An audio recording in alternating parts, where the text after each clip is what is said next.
것으로 함께 예배드리는 성도 위에 하나님의 크신 사랑과 은혜가 함께 하시길 주님의 이름으로 축원합니다.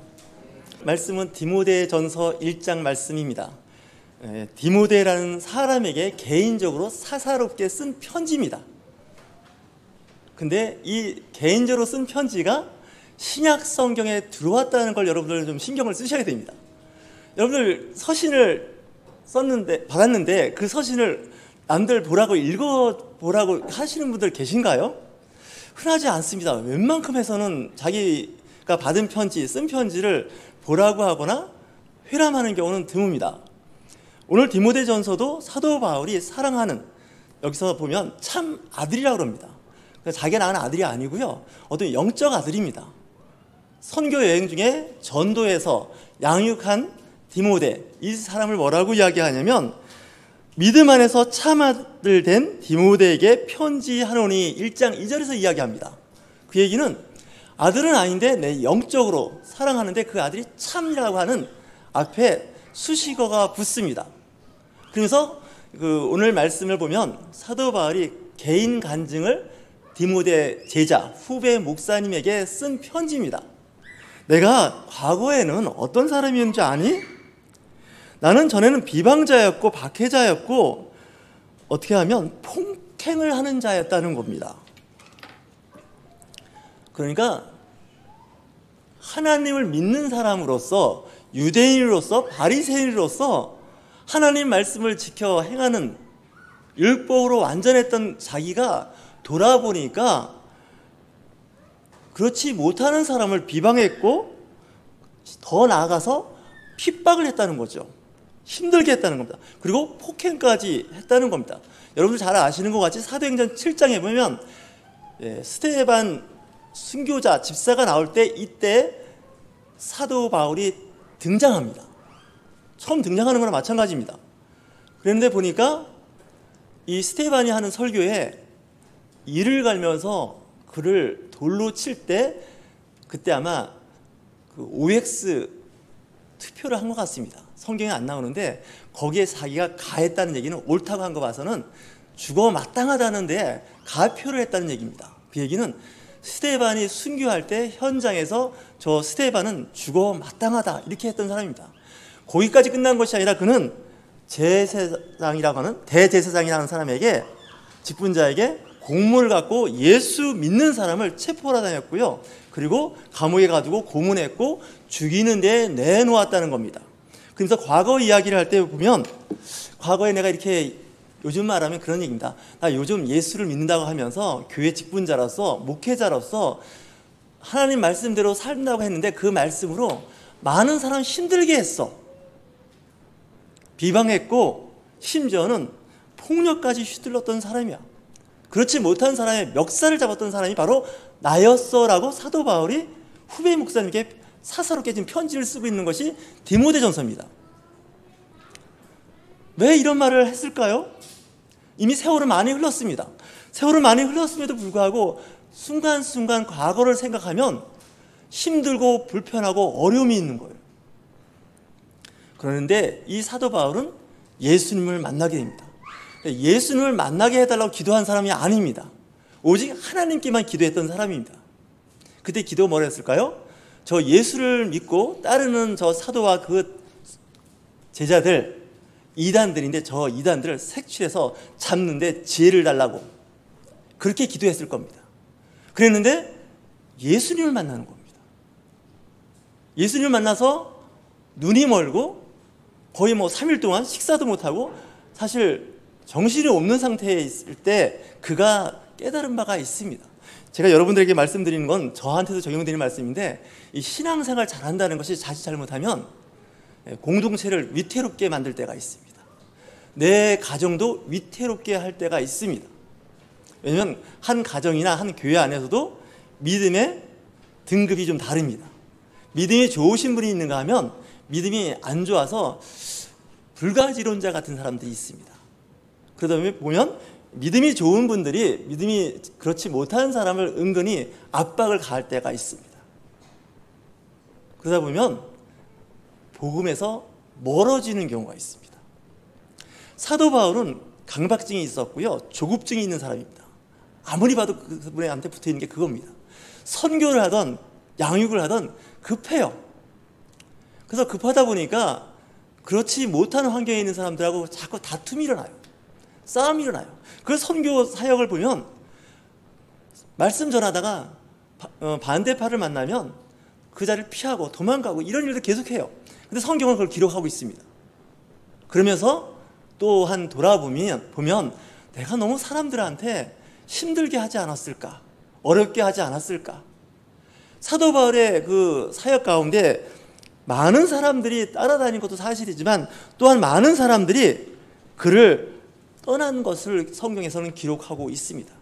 그의 서신을 보면 아시아에 있을 때 많은 사람이 아닙니다. 전부 나를 버리고 다 떠났다는 거예요. 그건 교회가 완전히 파산했다는 얘기예요. 예수님을 만났음에도 불구하고 그런 일이 생기는 거예요. 신앙생활은 정말 잘하셔야 됩니다. 말씀을 모르면 모르는 대로 문제가 되고요. 알면 아는 대로 그 말씀을 가지고 사람들을 압박하기 시작하는데 이게 공동체를 위태롭게 만들 수 있다는 것이 오늘의 말씀입니다. 그러면서 그가 다시 한번 이야기합니다. 죄인 중에 내가 괴수니라. 이건 과거형으로 얘기하는 게 아닙니다. 과거에 예수 믿는 사람을 핍박했던 과거형이 아니라 지금 내가 죄인 중에 괴수라는 거예요. 그 얘기는 뭐냐면 내가 하나님의 말씀을 붙잡고 살고 지금 살아가는데 디모데 목사님, 후배 목사님한테 쓰는 편지가 내가 지금 사역을 뭔가 좀 잘못하고 있는 게 아닌가? 왜 잘못하고 있냐고요? 그 말씀으로 사람을 힘들게 하는 거예요. 난처하게 만드는 거예요. 직장 생활도 마찬가지예요. 직장 생활에서 성실하고 바르게 잘 하는 사람이요, 그렇지 못한 사람을 자꾸 정죄할 때가 있어요. 왜 그렇게 일을 못하지? 그래도 이 정도 회사에 직장에 들어왔으면 이 정도는 해야 되는 거 아니야? 이러면서 은근히 이제 무시하거나 이제 따돌림을 할 때가 있습니다. 사실 저도 직장생활을 해보니까 그런 경우가 많아요. 그래서 좀 직장에서 좀 브라이트한 사람들이 있습니다. 일을 아주 일사천리 아주 매끈하게 잘하고 정말 아주 리더로서의 직분을 잘 감당하는 사람이 있는데 그런 사람들 때문에 그렇지 못한 직원들이 힘들 수가 있습니다. 개인적인 얘기에서 미안합니다. 제가 직장을 나올 때 제 직장 동료가 있었습니다. 같이 입사한 동료가 저 이제 그만두고 이제 나간다고 그랬더니 그 동료가 저한테 그런 얘기를 하더라고요. 나 당신 때문에 직장 생활 참 많이 힘들었다고. 무슨 얘기인가 했더니 늘 당신 때문에 늘 열등감을 느꼈다는 거예요. 그러면 제가 이제 굉장히 우수한 사람처럼 이제 지금 이 설교 시간에 여러분들이 듣게 될 텐데 그렇지는 않은데 상대적일 수밖에 없어요. 당신 때문에 나는 늘 열등감을 갖고 20년 7개월 같이 살았다는 거예요. 제가 20년 7개월 근무했거든요. 같이. 비교가 늘 됐다는 거예요. 저는 그걸 모르고 그냥 생활을 했는데 그렇게 상대가 느꼈다는 거죠. 이건 하나의 예지만 여러분들 잘 돌아보시면 그런 일들이 있습니다. 심한 경우 이런 경우 있습니다. 아버지가 장로님이었습니다. 근데 그 아들과 딸은 그 흔한 서리 집사도 안 되고 그냥 성도인 거예요. 예를 들면. 그래서 사람들은 늘 비교해요. 당신의 아버지는 장로님으로서 교회를 잘 섬겼고 이 교회가 세워지는 데 있어서 굉장한 큰 공을 세웠는데 아들과 딸은 좀 그렇다고. 그래서 그 아들, 딸이 늘 그 교회에 대한 미안한 감도 있고 때로는 심지어는 더 죄책감을 느끼기 시작하는 거예요. 이렇게 되면 안 된다는 거죠.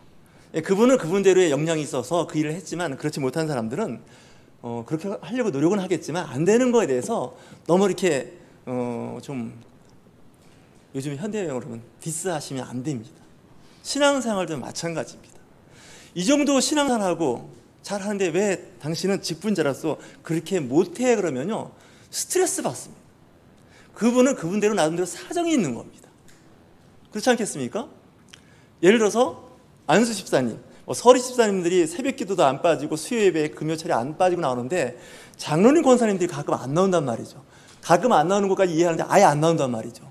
그럴 때 이제 목회자 입장에서는 이거 뭐야, 교회 중직자가 되셔가지고 지금 저 초신자도 이제 신앙생활 한 지 1년밖에 안 된 분도 새벽 기도 철야 빠지지 않고 교회에서 주어지는 그 의무라는 게 좀 있습니다.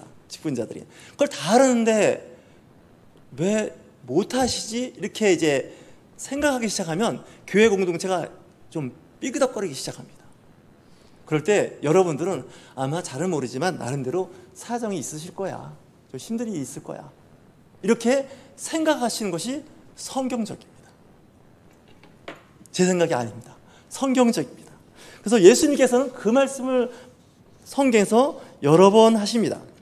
마태복음 18장에 이런 말씀을 합니다. 제자들이 예수님께 묻습니다. 천국이 있다는 걸 믿은 사람들입니다. 천국에 가면 누가 가장 크지요? 하고 예수님께 여쭤보니까 예수님께서 한 어린아이를 불러 그 가운데 세우시면서 진실로 너희에게 이르노니 너희가 돌이켜 어린아이들과 같이 되지 아니하면 결단코 천국에 들어가지 못하리라. 아니, 천국에서 제일 큰 자가 누구냐고 여쭤보니까 누구라고 얘기하는 게 아니라 제일 어린아이를 앞에 세워놓고 이 어린아이 같지 않으면 앞에 네버입니다. 네버. 결단코입니다. 네버는 1% 가능성도 없는 얘기입니다. 영어의 그 뜻이. 어린아이와 같지 않고 천국에 들어가는 것도 아니라 아예 안 된다는 거예요. 자기를 낮추는 자예요. 자기를 낮추는 자. 겸손한 자가 천국에서 가장 큰 자입니다. 누구든지 내 이름으로 이런 어린 아이 하나를 영접하면 곧 나를 영접함이니 누구든지 나를 믿는 이 작은 자 중 하나를 실족하게 하면 차라리 연자 맷돌이 그 목에 달려서 깊은 바다에 빠뜨려지는 것이 나으리라. 죽으라는 얘기입니다. 어린아이 하나 실족하는 것, 실족하게 하는 일들이 있음으로 말미암아 세상에 화가 있다는 거죠. 그래서 신앙 공동체 안에서는요, 믿음이 안 좋은 분들이 있어요. 한 주 나오고 두 주 안 나오고 그다음 한 번 나오고 뭐 그런 경우 있어요. 그러면 주일 성수 왜 안 하실까? 이렇게 하시면 안 돼요. 그럴 수 있어요. 그럴 수 있습니다. 어린아이 같은 신앙이에요. 부족해요. 근데 우리는 그런 사람을 보면 죄송합니다. 이게 사실 할 말, 한때 주워박는 경우가 있어요. 말씀으로 주워박는 경우도 있고요. 진짜 물리적으로 폭력을 행하는 경우도 있어요. 사도 바울이 옛날에 그랬어요. 그래서 신앙 공동체 안에서는 그런 분들을 보셔야 됩니다. 어린아이 같은 신앙. 또 한 가지 말씀을 하시는데 천국은 그 종들과 결산하는 어떤 임금 같은데 결산할 때 보니까 1만 달란트 빚진 사람이 하나 있는 거예요. 엄청난 돈이에요. 이 빚을 진 사람은 도저히 갚을 능력이 없습니다. 그 당시는 빚을 못 갚으면 나는 당연히 종이 되는 거고 내 처와 아들과 딸이 종이 돼야 됩니다. 그 집에 가서 일해야 됩니다. 그래도 못 갚습니다. 이 돈을. 근데 임금님이 탕감해 줍니다.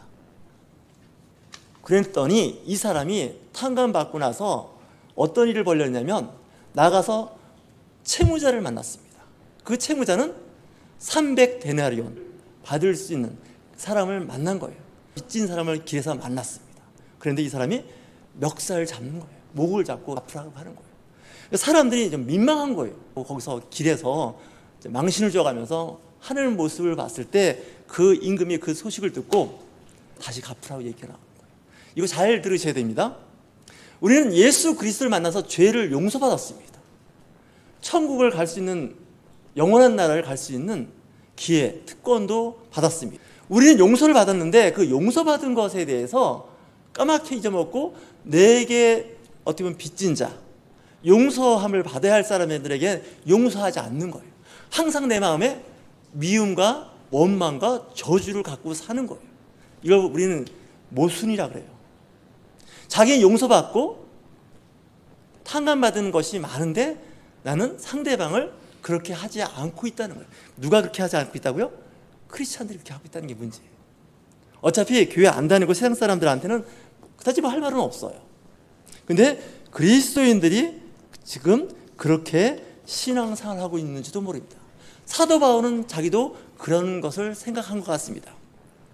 로마서에 쓴 편지들 보면 이런 말을 합니다. 24절입니다. 7장. 오라 나는 공고한 사람이로다. 이 사망의 몸에서 누가 나를 건져내려. 이 상황에서 나를 어떻게 했으면 좋겠느냐. 이거는 사역자들이 하는 말이에요. 성도들이 하는 말이에요. 말씀대로 살려고 몸부림을 치는데 안 되는 거예요. 그때 안 됩니다. 하나님 이거 어떡하죠? 말씀대로 살려고 몸부림을 치는데 안 되는 거예요. 그때 사도 바울은 이 말 다음에 간단하게 말을 해버립니다. 왜 이런 말을 할까요? 내가 주 예수 그리스도를 믿음으로 이 문제로부터 자유함을 얻었다는 거예요. 예수 그리스도를 만남으로 해서 내가 그 율법 때문에 고생하고 힘들었다는 건 다 해결했다는 거죠. 그래서 로마서 7장과 8장을 연결해서 읽어버리면 로마서 8장 첫째 줄이 이렇게 이야기합니다. 그러므로 이제 그리스도 예수 안에 있는 자에게는 결코 정죄함이 없느니라. 그러니까 복음을 복잡하게 만들지 말라는 거예요. 내가 예수 그리스도 안에 있으므로 그 안에 있음으로 해서 결코 정죄함이 없다는 거예요. 그러니까 여러분들은 다 의인으로서 정죄함이 없는 거예요. 근데 누가 정죄해요? 부모님이 자식 정죄하고요. 성도가 성도를 정죄하는 거예요. 그러지 말라는 거예요. 신앙 공동체는 그냥 가는 거예요. 똑같이. 다 거기서 거기에요. 우리말이 그런 말 있지 않습니까? 도토리 키재기예요. 비행기 타고 높이 올라가면 그 하늘에서 지상을 내려보면 10층짜리 건물이나 20층짜리 건물이나 별로 이렇게 차이가 안 납니다. 더 높이 올라가면요 102층짜리 건물이나 30층짜리 건물이나 거의 표가 안 납니다. 아예 우주선을 타고 지구 밖으로 가버리면 지구에 있는 건물들은 아예 안 보입니다. 달에서 지구를 보면 당구공보다도 작게 보입니다. 그 안에서 다 키를 재고 있는 거예요. 하나님이 보실 때는 그렇습니다. 왜 세상이 특히 교회가 아니면 기독교 내에 있는 여러 영향력을 갖고 있는 나라들이 시끄럽고 문제가 많으냐? 좀 멀리서 보셔야 됩니다. 용서하십시오. 100m 미인이라는 말이 있습니다. 가까이서 보지 말고 멀리서 보면 사람이 이쁜지 안 이쁜지 잘 구분이 안 됩니다. 가까이서 보기 때문에 그 얼굴에 작은 점도 보이는 거죠. 성도들을 볼 때, 여러분들 볼 때 좀 뒤로 물러서서 보시면 됩니다. 근데 우리는 너무 가까이 현미경적 시야로 보는 거예요. 그러다 보면 자꾸 평가, 잣대가 나오기 시작합니다. 오늘 말씀 간단하게 드립니다. 내가 죄인인데 무슨 할 말이 있겠습니까? 이겁니다. 내가 말씀대로 못 사는데 왜 남들한테 말씀대로 살라고 이야기하겠습니까? 용서하고 참고 기다려주는 겁니다. 심지어는 여러분들 같이 한 공간에서 예배드리면서도 예배드리는 어떤 태도 때문에 나름대로 좀 신경이 쓰이고 거슬릴 겁니다. 그 중에 가장 큰 문제를 일으키는 애가 하운이라는 5살 아이입니다. 얘를 따라갈 사람 여기 아무도 안 계십니다. 예배 시간에 왔다 갔다 하고 소리를 지르는 통에 저도 가끔 헷갈릴 때가 있습니다. 그래서 정신줄 안 놓치려고 아주 집중하려고 노력을 하는데 그래서 저는 그래요. 저 하울이만큼만 잘해도 예배에 성공하신 겁니다. 그 이상 기대하지 않습니다. 그래서 이 신앙 공동체는 늘 관용과 용서, 기다림의 공동체지 말씀대로 잘 살려고 몸부림치면요 죄송합니다. 안 됩니다. 그렇게 될 수가 없습니다. 늘 하는 얘기 있죠. 안 되는 걸 자꾸 되게 하겠다는 사람들하고 놀지 말라 그랬죠. 피곤하고요. 지칩니다. 그래서 우리가 하나님 앞에 찬양하는 시간이 있습니다. 이 모습 이대로 받아달라는 거예요. 담배 피십니까? 술을 못 끊으셨습니까? 괜찮습니다. 그런 분들이 모이는 곳이 교회입니다. 사람들은 교회 다니는 사람들은 그거 안 하는 줄 알아요. 근데 그건 누구한테 책임이에요? 그렇게 생각하는 세상 사람이 잘못하는 거예요. 교회는 그런 사람들의 모임입니다. 그러다 보면 성령님께서 어느 날 임재가 있으면 술 아무리 좋은 술 줘도 안 먹습니다. 입에도 안 됩니다. 담배요? 어느 날 갑자기 그 담배 없이는 못 살 것 같던 사람이, 근데 교회 나오면 성령님께서 어느 날 갑자기 끊으라고 그래요. 담배 없이는 못 살 것 같던 사람이, 근데 교회 나오면 성령님께서 어느 날 갑자기 끊으라고 그래요. 담배 없이는 못 살 것 같던 사람이, 근데 교회 나오면 성령님께서 어느 날 갑자기 끊으라고 그래요. 담배 없이는 못 살 것 같던 사람이, 근데 교회 나오면 성령님께서 어느 날 갑자기 끊으라고 그래요. 하나님 말씀도 그거예요. 신앙생활도 마찬가지예요. 기다려줘야 돼요. 늘 하는 말 있죠? 저 위에 계신 하나님도 기다리시는데 왜 내가 못 참냐는 거예요. 하나님의 나라, 하나님의 교회인데 하나님도 참고 계시는데 왜 일개 목사가 못 참아서 난리 부르스를 치냐는 거예요. 여러분도 마찬가지예요. 자녀 문제, 남편 문제, 아내 문제, 이거 안 됩니다.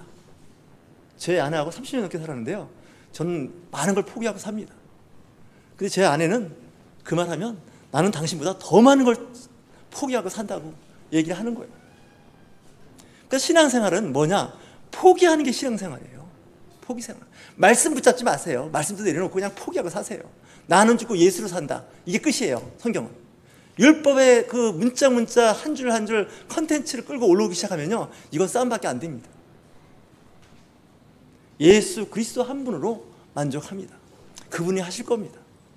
물론 그렇다고 정신줄 놓고 살자는 얘기는 아니지만 우리는 이 세상을 살 때 좀 여유가 필요해요.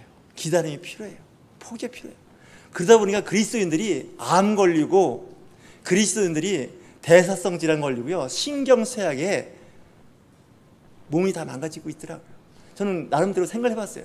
크리스찬들이면 세상 사람들보다 유병률이 낮아야 돼요. 발병률이 낮아야 돼요. 세상 사람보다. 근데 세상 사람하고 별로 차이가 없는 게 아니라 좀 더 심하다는 생각도 해봤어요. 왜 그럴까요? 교회에서 잘못 가르친 것 같아요. 잘못 가르쳤어요. 저 같은 분이 사람들이 잘못 가르친 것 같아요. 그냥 하나님 나라 그분이 하시도록 좀 약간 좀 긴장을 푸시고요, 좀 여유를 가지세요. 말씀대로 살려고 노력하는 건 좋지만 못하는 건 그냥 못한다 그러세요. 하나님, 나 여기까지밖에 못해요. 더 이상 요구하지 마세요. 우리 한번 얘기해 볼까요? 하나님, 따라서 해보세요. 하나님, 저 여기까지예요. 예, 교회 다니시면서 이런 말 처음 들어보시죠? 예, 대부분 교회는 이런 얘기 안 해요. 죽도록 충성하라 그래요. 요한계시록 2장이에요. 저는 그거 아니라고 봐요. 그럴 때가 있어요. 사실은 그런 사람이 있어요. 저 같은 목사들한테 그렇게 얘기해야 돼요. 근데 성도들한테 그렇게 얘기하면 안 돼요. 성도는요, 지금 삶 자체가 죽겠는 거예요. 힘든 거예요. 제가 이 얘기는 왜 했냐면요, 제 직장 다닐 때 그런 일이 있었어요. 나름대로 제가 목표를 정하고 이렇게 하자 그랬더니 한 여직원이 그러더라고요. 저한테 더 이상 얘기하지 말아달라는 거예요. 난 여기서 더 이상 못한다는 거예요. 힘들다는 거예요. 그때 제가 순간 깜짝 놀랐어요. 아, 그렇구나. 사람들마다 다 캐파가 다르구나. 그 사람한테 자꾸 그 이상 요구한다는 건 그 사람 죽으라는 얘기예요. 동물로 비교하면 거북이는요, 육지로 올라오면 육지 거북이들은 엉금엉금 걸어간다가 안 그럽니다. 기어간다 그럽니다. 거북이는. 바다 거북이를 육지에 올려놓으면 거의 뭐 절망적인 상태입니다. 바다 거북이들은 그나마. 근데 거북이한테 왜 빨리 안 걷냐고, 안 달려가냐고 채찍을 가하면 그 거북이는 죽습니다. 또 초원을 달리는 말한테 그 말들은 기분만 좋으면 막 달리기를 합니다. 초원을 달립니다. 너 왜 이렇게 자꾸 뛰어다니냐고, 정신사납게 좀 걸어다니고 조용히 있으라 그러면 이 말이 엄청 스트레스를 받습니다. 근데 사람이 좀 그런 것 같아요. 이 거북이 같은 분이 있습니다. 교회 안에서도 좀 느려요. 좀 늦어요. 근데 말같이 뛰는 사람들은 그 거북이한테 정말 동작 되게 굼뜨네, 이럴 수 있습니다. 근데 그러면 안 됩니다. 또 열심히 하는 분한테 좀 거북이를 봐서라도 이렇게 하면 또 안 됩니다. 그래서 상대방을 인정하는 것이 공동체를 아름답게 만드는 거죠. 음식을 몇 개 드십니까? 네, 몇 개 드시는 걸 인정하시면 됩니다. 안 몇 개 드십니까? 안 몇 개 드시는 걸 인정하면 됩니다. 싱겁게 드십니까? 싱겁게 드시는 걸 인정하면 됩니다. 좀 짭조름하게 드시는 분들은요, 짭조름하게 드시는 걸 인정하면 됩니다. 하나님의 말씀도 마찬가지예요. 그분의 캐파가 그 정도밖에 안 되면 기다려주면 됩니다. 초등학생이 앉아있는데 이 정도 초등학생이 앉아있는 건요, 대단한 예배입니다. 그럴 수가 없어요. 또 어떤 초등학생은 그렇지 못할 수도 있어요. 부러워할 거 하나도 없어요. 그 사람의 성향이 그런 것뿐이에요. 이거 잘못 건드린 사람이 있다면 사도 바울이었던 것 같아요. 사도 바울은 추종자도 많았지만 그에게 등 돌린 사람도 많았어요. 성경을 자세히 보면. 근데 저는 이런 생각을 해봐요. 사도 바울이 조금만 속도를 조절했으면, 조금만 배려했으면, 이런 생각을 제 나름대로 해봅니다. 그때마다 느꼈던 게 뭘까요? 나는 죄인 중에 괴수였다. 오호라라는 공고한 사람이구나 느낍니다. 우리가 이 시간 잠깐 기도하는 시간을 갖겠습니다. 한 5분 정도 기도할 텐데요. 네, 반주해주세요. 주님, 내가 죄인입니다. 그냥 죄인이 아니라 죄인 중에 악당이었어요. 저 때문에 많은 사람이 상처받았어요. 가족들이고요, 친구였고요, 직장의 동료였어요. 주님, 진짜 마음에 태평양 같은 마음을 갖게 하여 주시사 용서하고 오래 기다려줄 수 있게 해달라고. 자꾸 내 입장에 생각하지 말고 상대방 입장에서 생각해달라고. 사람마다 의지가 좀 다르더라고요.